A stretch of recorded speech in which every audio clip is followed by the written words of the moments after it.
Pinangunahan ni Governor Elray Villafuerte ang awarding sa mga nanalo sa Global Art and Tourism Campaign ng probinsya, ang Drawcam Sur. Isa sa nanalo para sa kategoryang 15 Seconds Tourism Video ay si Glory Lynn ng Nabua. Bilang first-timer at hindi pa bihasa sa larangan, naging malaking tulong umano ang Artificial Intelligence o AI sa paglikha ng kanyang obra. Bali, in-AI ko po yun, pero yung lyrics po, sarili ko po.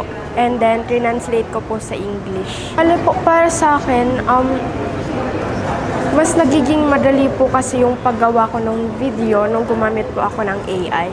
Samantala, para naman kay A-Marie, na nakakuha ng People's Choice Award sa kanyang obra na nagkaroon ng 2.5k reactions, ay hindi niya umano inaasahan ang magagandang feedback sa kanyang artwork dahil aminado siyang marami pa ring magagandang obra sa sumali sa Patimpalak. Inot, di ko po talaga na-expect. Kadakal po, magagayon po si mga entry man, and sabi ko, bala na po talaga si Lord, and thankful po ako na dakol man nag-support sa ko ng mga relatives ko din, friends, and mga nakakabis na po sa ko. And yan po, thankful po ako na-appreciate nila si artwork ko.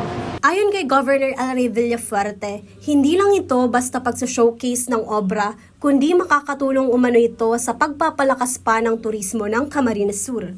Well, para ma-encourage yung Drawcam Sur na idea, na kung nakikita mo kung narinig mo yung Camsur, nakikita mo ano yung na-feel mo, ano naisip mo, at marami naman sumali, natagal lang mag-decide kasi napakadami. At yan, nanalo na yung may taga-Nabua, taga-Pili, at meron din taga-Pamplona. So, papagpatuloy po natin itong mga ganitong promotion na isipin mo naman, malaking bagay sa kanila, pamilya na nanalo, yung anak nila. Katuwa nga, pinag-pray pa tayo. So, part of our tourism program, youth development program, arts and culture program.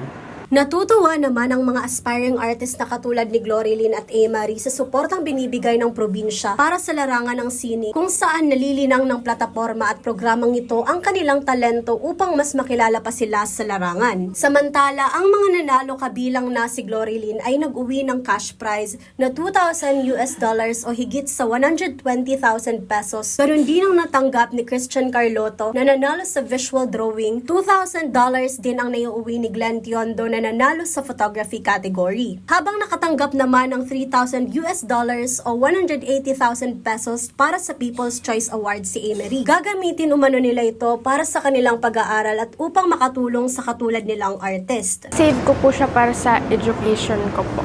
Maraming salamat po sa Province of Camsur, and then lalong-lalo na po kay Gov. Elray kasi sinuportahan po yung gantong Drawcam Sur. Ito po talaga sa binabanggit ko, na sabi ko, ang portion po kang price na inita, arang ko hali po ni Lord, big tao po niya ni sa kuya. Eh sabi ko, isi-share ko po ni sa iba. And binapunan na po kaming organization na art workshop po siya, na nagtutukdo nga ni po mag-art, ganyan-ganyan. And kaipuan mo talaga pong sponsor. And sakton man, inot mi pa lang po itong workshop. So sabi mi, ay madadagdagan na pong workshop na naman. And ito pong organization na to is kumbaga po, nagtutukdo kami kang skill ninda, and tigtutukdo mi din po na ma-appreciate ninda kung isay mismo ang nagibo sa inda, which is si Lord po, the best artist among all po. Jem Garcia, CSN.